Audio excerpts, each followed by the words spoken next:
Generating traffic and sales can be a challenge for online merchants. But selling on the Walmart Marketplace puts your products in front of millions of customers who shop on Walmart.com.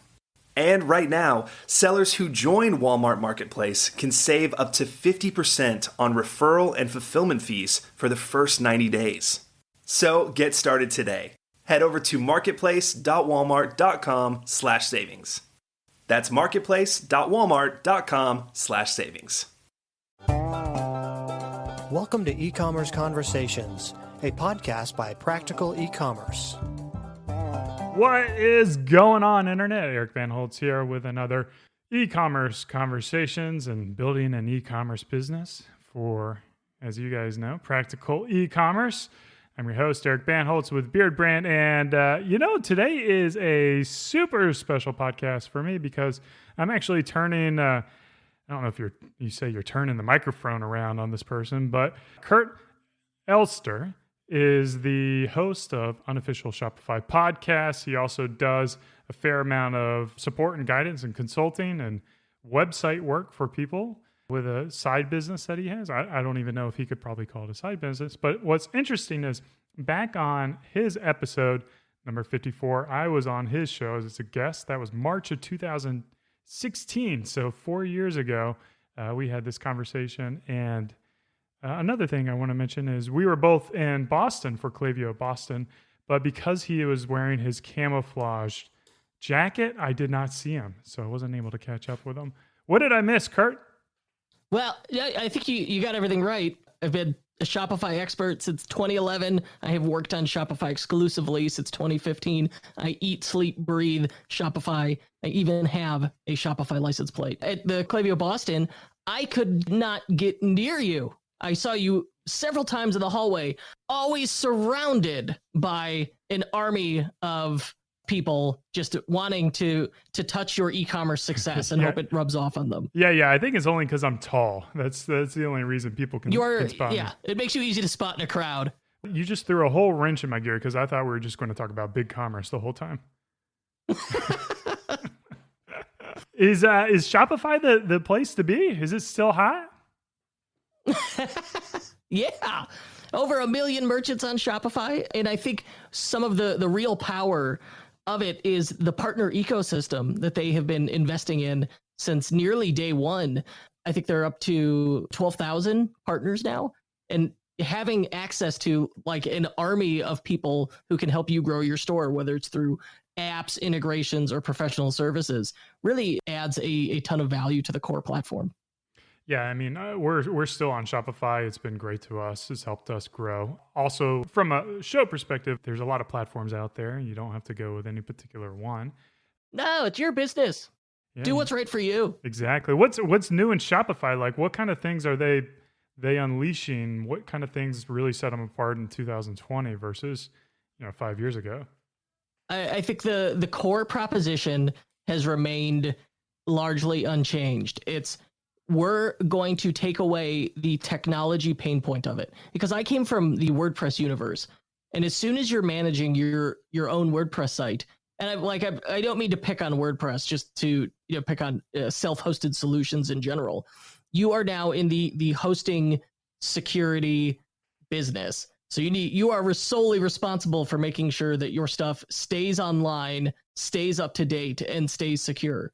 So the moment you go to a cloud solution like Shopify as a platform, all of those headaches go away to free you up to focus on the more entrepreneurial aspects of it. And their vision has been, they refer to Shopify as the entrepreneurial operating system. And I think the model they have is Shopify, your Shopify dashboard, when you log into it, that is the hub of your e-commerce business. And then the online store is just one of many spokes. That speaks to, earlier I mentioned the power of the partner ecosystem. And I think that model speaks to that. Yeah, I mean, it's been fun to watch Shopify grow and evolve. I was a similar thing rather than WooCommerce. I came from Magento, and in the early days of Magento, I just set up a store and had no sales. And then after a month, the website just crashed. And I was like, oh, Lord, like my whole life is just going to be spent managing a store rather than focusing on marketing. So fortunately for me, after talking to a buddy, I got the suggestion to just let Shopify do it all, pay a little bit more. But in reality, you're not really paying that much more. I mean, $30 a month to get started is pretty unreal.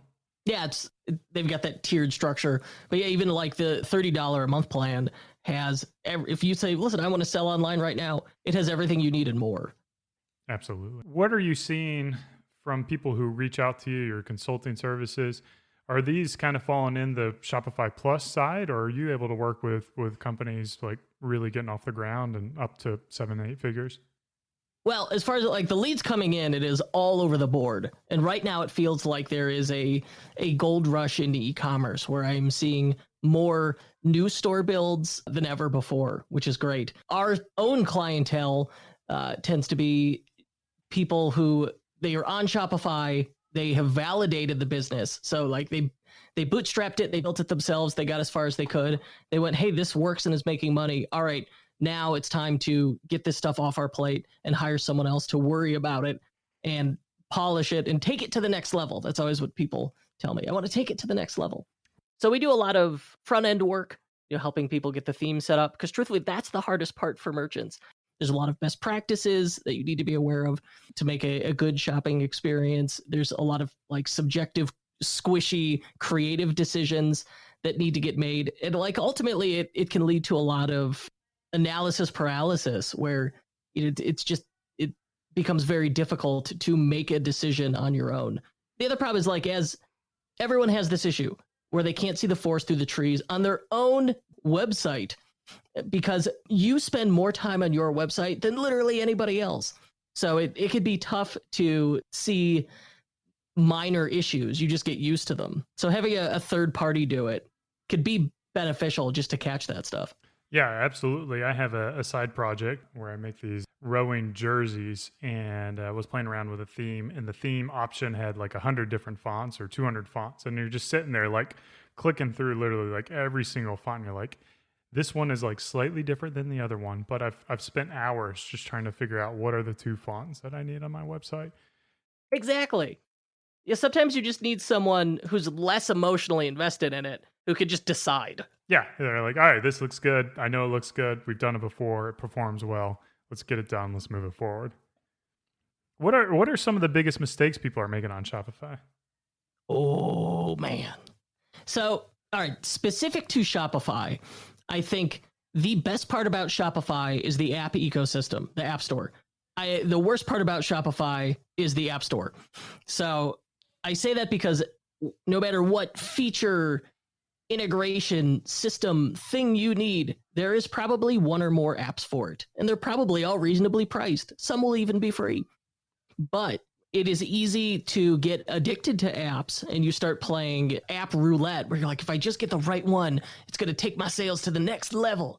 Well, no, it doesn't work that way. But the larger problem there is as you install these apps, each one has a payload to it. Each one adds weight to the site. And they also add cost to your monthly recurring expenses.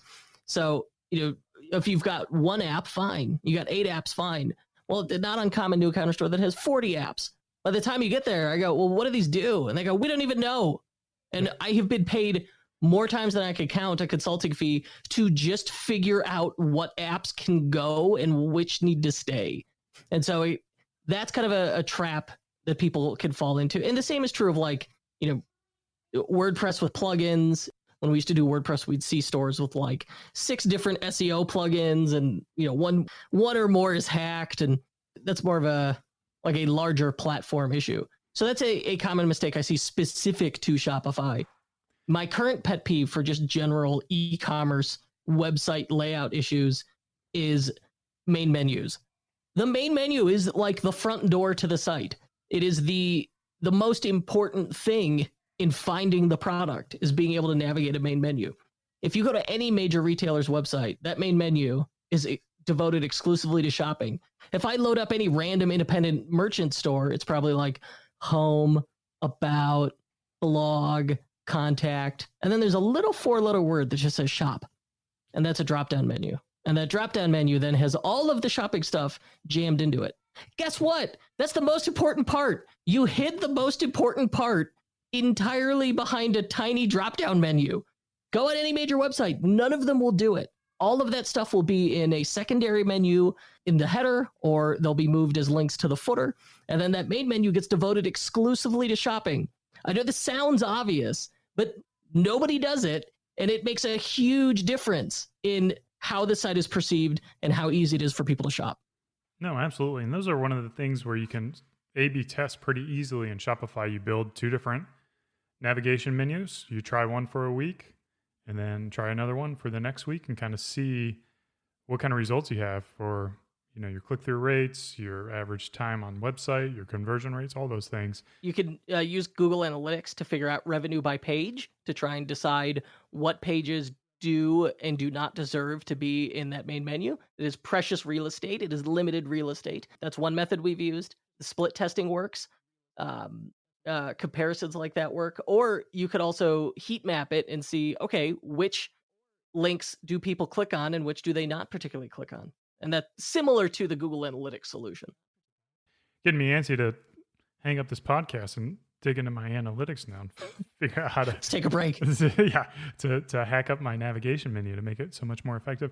I also wanted to echo what you said about the website speed. Like even us as a quote unquote like shining star example of how to do e-commerce, like we had the app bloat over time where just things get added, you hire people, they move roles, or you have developers who work on the website, things get added and you're no longer using it.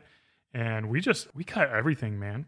Like we cut our live chat, we cut any kind of like app out there. And we're like, if it's not part of the functionality of the primary template or the theme that we're using, then we're just going to not use it. And then we're going to see, with the exception of Recharge was the one we kept. And then kind of our basics like Klaviyo where we get our flows going. But how did you decide what apps to keep and what not to keep? I don't know if we had like a gut feeler for anything, but the goal was speed. We wanted our website to be smoking fast. So we actually relaunched our website. We were using a custom website from FeelMade, who does wonderful work. Unfortunately, Carson at FeelMade, good guy, and very good team and good projects. Yeah. So we worked with them, and then unfortunately, they're so good that I'm like, I need to do some work. And they're like, yeah, well, we can hop on a call like a couple weeks down the road. And it's like, man, you guys are smashing it, but I want to move quickly. So we downloaded a premium template, and our criteria for actually finding the theme was running everything through Google PageSpeed before we even made a decision. So if it wasn't already loading fast on the Shopify theme store template example, then we weren't going to consider it. So we found one that we think is one of the fastest themes on the platform. And then it had a lot of features already built into the template. And then we cut everything except for, like almost like the essentials that we had. So like we used to have live chat, and live chat is such a resource hog. And we're like, what is a creative way that we can do this where we don't have to put payload onto our website? And what we ended up doing was working with a Motive to handle our live chats through SMS texting. And cool. On our notification bar at the top, we just say, hey, text this phone number. So there's like no JavaScript or anything. It's just a simple phone number that people will type in or click, and then they can start texting us for that live chat feature. That's really awesome. I'm taking a screenshot of that, and I will be sharing it on Twitter. That is so good. But I mean, it's not just live chat, all of them. All of the chat things that you put on your website are resource hogs. So that would be like one of the first ones. And then like A/B testing is usually a pretty good resource hog. And if you're really not getting that kind of throughput of volume, it's hard to be statistically relevant anyways. I'm kind of more of a, go with your gut and make a lot of decisions and move quickly over kind of like this perfect data, because data is never perfect. You're always going to have some kind of mud in that data. So you kind of have to a certain degree, be directionally correct is kind of what we like to do. Oh, absolutely. I think it's a fair and pragmatic solution. To your point, websites develop cruft over time. It's like all these little snippets and pixels and apps and JavaScript libraries. They end up being like barnacles on a ship. And periodically, you got to scrape them off. Right.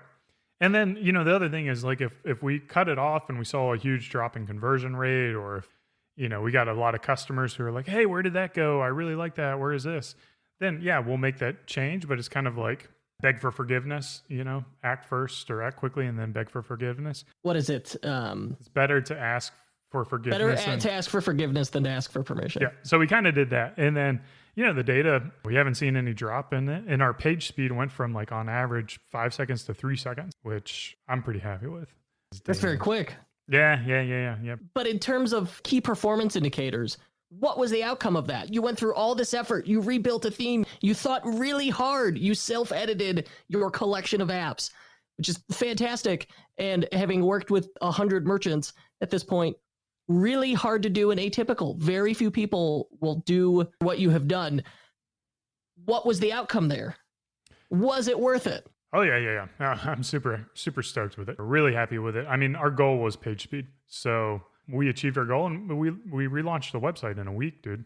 So like, wow. Yeah, man, like we don't mess around here. So we kind of like put on the blinders and like, this was our top priority and just rebuilt everything. And, there was a lot of things that we wanted to kind of like unify our product pages and kill like this collection pages. And it would have probably been more time to like have the custom solutions on FieldMade than finding a template that kind of fit the things that we wanted out of the box. So I think there's a lot of time and energy that went into the research stage, which is pretty important. Well, and you have years of experience at this point. Like, I wouldn't recommend this activity for someone who's, 3 months into a Shopify store. You're not going to have the same result as Beard Brand. Well, Beard Brand is like I built websites. Always been a great site. Yeah. So, dude, like, what are some brands that are doing some things really dope? Oh, man. All right. So my favorite client to work with at the moment is Hoonigan. And Hoonigan is this automotive lifestyle brand. At one point, they had the most viral video on YouTube years ago for this car video called Gymkhana. That's like half drifting. Think like if you combine drifting and, I don't know, Cirque du Soleil. It's quite the activity. It's like a dance performance. Yes. In cars. Yeah, except it's like using stunt driving, basically. It's very cool. And so it went viral. And a automotive lifestyle brand was born out of that. So it's this very creative team. I think there's about like 30 people there in Long Beach. And I knew the brand years ago when I first started out. They were coming up, and if you had asked me what was my like dream brand to work with, it would have been Hoonigan. And then like 2.5 years ago, their CEO just emails me out of the blue and goes, "Hey, could you help us with our website?" I fell out of bed. I reread that email like 5 times and ended up working with them, still working with them, thrilled to death about it. But they do such a phenomenal job in their marketing and their creative and their ads that they have built a community. And I think that is the magic that a lot of brands miss. If you can build a genuine sense of community into what you do by like truly loving what you do and finding other people who love what you do, whether it was intentional or not, that's what they've attracted. And like, it makes it a cult brand where some of their top customers will have made repeat purchases 24 times. And it's not like this is a consumable good. So it is tremendously satisfying to work with a brand that has a cult following through their own dedication and is able to move quickly and produce tremendous creative. What kind of products are they selling? It's lifestyle apparel largely. It's a lot of just like branded Hoonigan. Originally it was like t-shirts, sweatshirts, and stickers, but now it's really expanded into some cool stuff and some cross-branded stuff. Like they had they'll do a lot of limited edition brand collabs, kind of borrowing from the streetwear industry. Like last year at Black Friday, they had one of the special edition items was a Hoonigan branded club. Remember the club where it locks your steering wheel into place? Oh man, that's perfect, huh? Yeah, but they're also very clever in their promotions. So what they do is often free gift with purchase. But the trick is the free gift with purchase should be an exclusive item. It should be something that is only available during those purchases. And this doesn't have to be some extraordinary fancy thing. For Cyber Week, every week you got a different lapel pin that was only available as a free gift with purchase that day. Well, naturally, when you have exclusives and you have something novel, so you're combining scarcity and novelty, Oh man, those two triggers combined are like the ultimate psychological conversion levers, because you are forcing people into, listen, if you want it, and you probably do because the human brain craves novelty, then you have 24 hours to make a purchase decision. That stuff really, it's an inexpensive, it's a lapel pin, it's an inexpensive item. Or they sponsor a lot of athletes. When a athlete wins, that Sunday they send out an email and go, hey, when we win, you win. Every purchase gets a gold sticker. That's it. It's just a gold foil Hoonigan sticker. But the only way to get it is to place an order the day of or after one of their sponsored athlete wins a race. So it forces them to be engaged with their influencers too, right? Yes. There's so many factors that go into that elevate that. We did something similar where we had a candle at the same fragrance of our cologne we just launched, and those went insanely fast for us. I think what's interesting about what you said is, bringing this back to the beginning of the conversation, the next app or whatever sales guy is hitting you up in your email inbox about how they're going to convert your performance from 10x what you're doing is a load of crock. What you need to be doing is thinking uniquely about your business and thinking about creative ways to build a community, to tell a story, to have promotions. Like, that is where you generate value in the marketplace, and that is where you separate yourself from your competitors, really. Absolutely. We talked a little bit about themes. Let's kind of move back into maybe the self-starter or someone who's going to roll up their own sleeves. Do you have any kind of recommendations for templates or themes or companies? I think there's when we were researching, there's only 170 options on the Shopify theme store, unless I was missing things. No, you're right. I have opinions on Shopify themes. And it turns out so does the theme team at Shopify. I have talked to members of that team on and off through the various Shopify Unite conferences that I've attended over the last 5 years. And I give you some background here. The themes that are in that app store, they are extremely selective, or in the themes in the Shopify theme store. So the officially blessed by Pope Shopify themes are limited in options and settings intentionally to make them easier to use, to make them less intimidating. So the theme I love, that I use more than any other in the last 2.5 years, is a Turbo theme by Out of the Sandbox. They've been consistently updating it. I love it. I used it on Jay Leno's Garage. I used it on Corsa Performance, just an endless list of sites. But even though Out of the Sandbox has several themes in that theme store, including very popular ones like Parallax and Retina, Turbo's not in there. Turbo's not in there because it has a ton of options jammed into it. And so I don't think it would ever be approved to be in that app store, because you don't want something that's very intimidating to a new merchant. So there's kind of a balance there. If you are starting your first Shopify store, I wouldn't start with some big expensive theme. I would start with a simple free theme first, so it's not intimidating, so that you learn the basics and get comfortable with it, and then work on, switch to a bigger, more involved theme. Last thing I would do in the world is just buy whatever theme from a marketplace, picking a WordPress theme from ThemeForest. Those places also sell Shopify themes. Anytime we've used one, we have regretted it. And eventually it led to us having a rule. We will not work on a theme unless it is from one of a list of pre-approved developers. So anything that's in the Shopify store is going to be quality. They're extremely stringent about what gets in there. At most, one new theme gets added a month, typically. And they actively remove themes.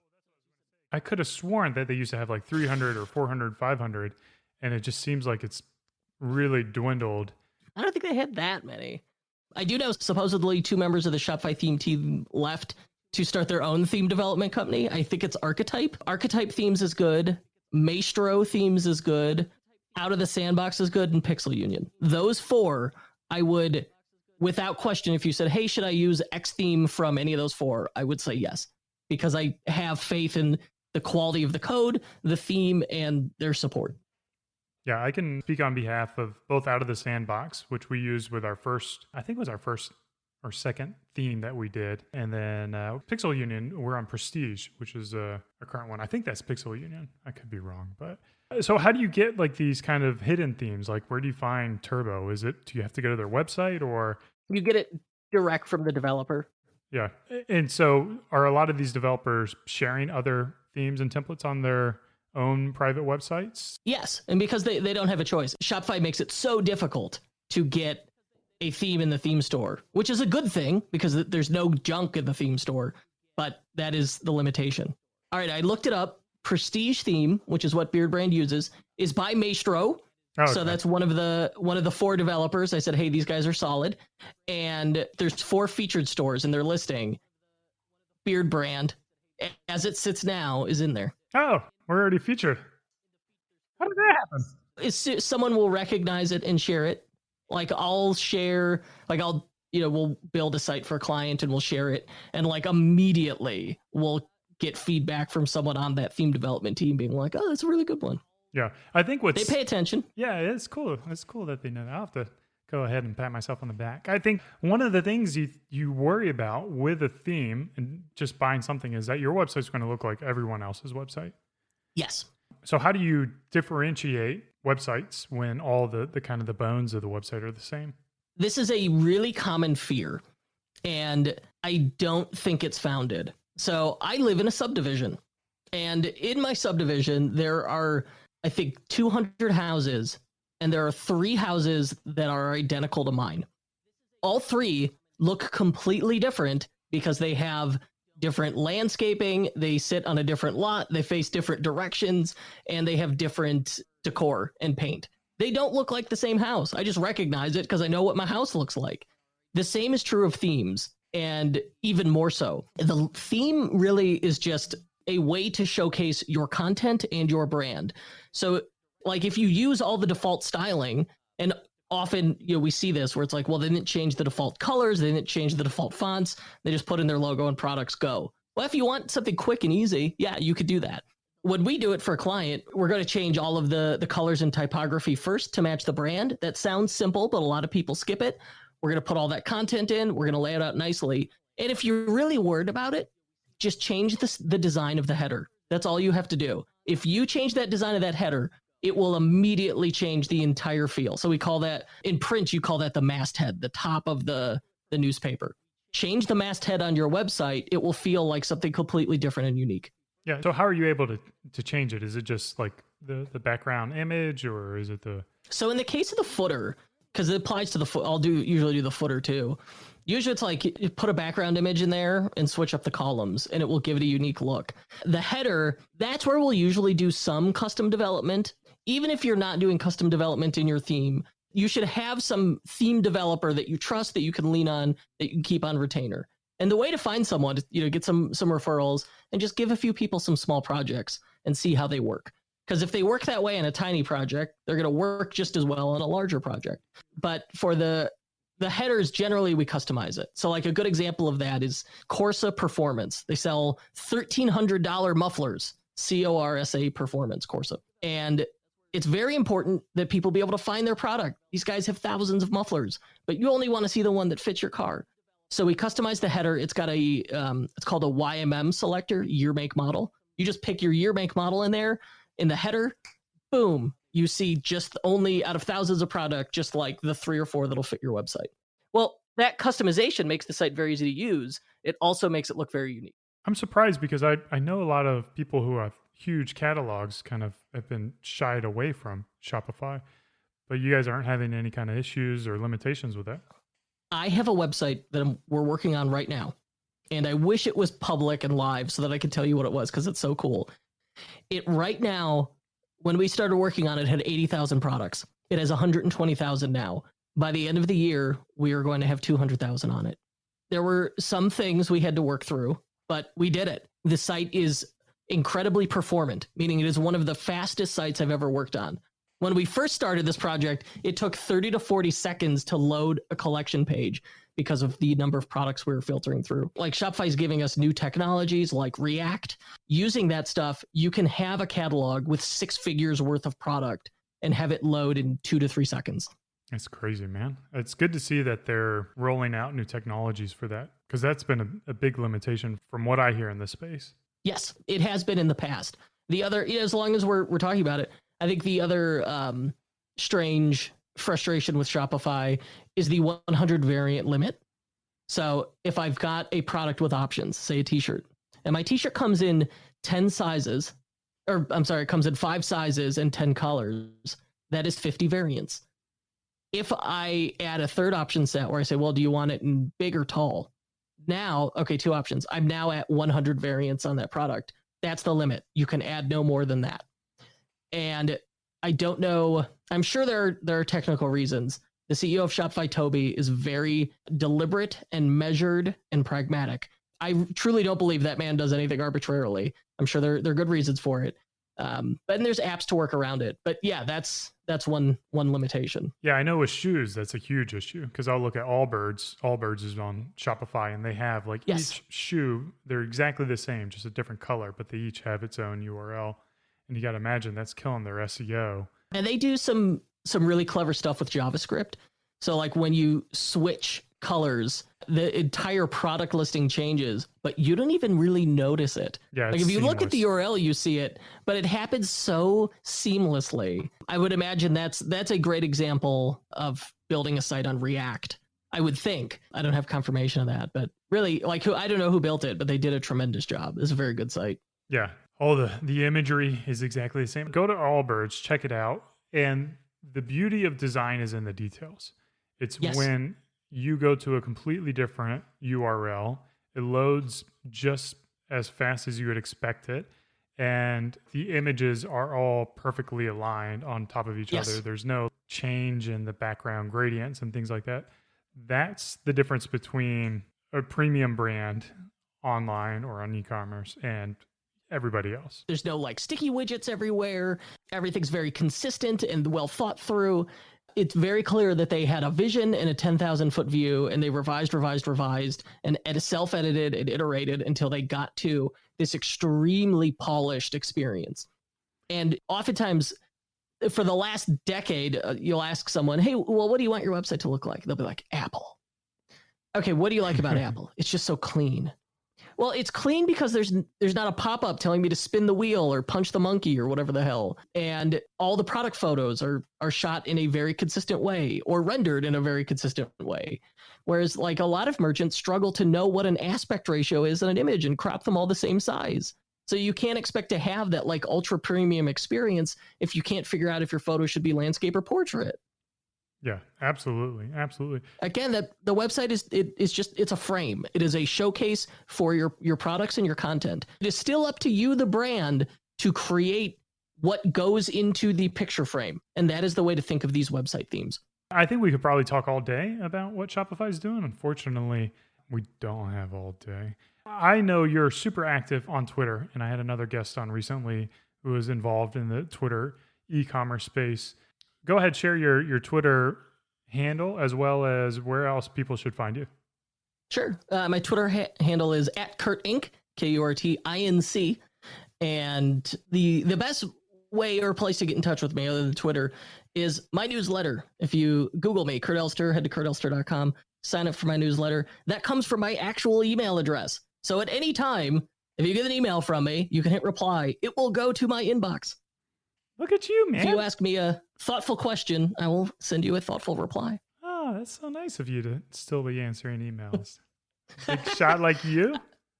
I am ruthless about my inbox. I have honeypot addresses out there so that I won't get emails. Every morning I wake up to like 10 to 30 emails. That's not a lot. And it is because I am vigilant about my inbox. Oh, yeah. You're unsubscribing from everything. And oh, 100%. We should probably do another podcast where we just talk about that because my inbox is a mess. Just declare bankruptcy. Select all, archive. There you go. All right, man. I want you guys to listen to Kurt's podcast, the Unofficial Shopify podcast. It's amazing. As you can tell, the guy's got charisma. He's got flair. He's got humor. Opinions. He's got opinions. He's got experience. He's like, 10x what I am. So if you're listening to my show and you're not listening to his, I would actually kind of question you. That may be an odd thing to be doing. But you just got called out. Called out by myself. By Eric Bandholz. Yeah. All right, man. Listen to him and find us on Twitter. As always, thanks for listening. This has been another Building an E-commerce Conversation. Cheers. Keep on growing.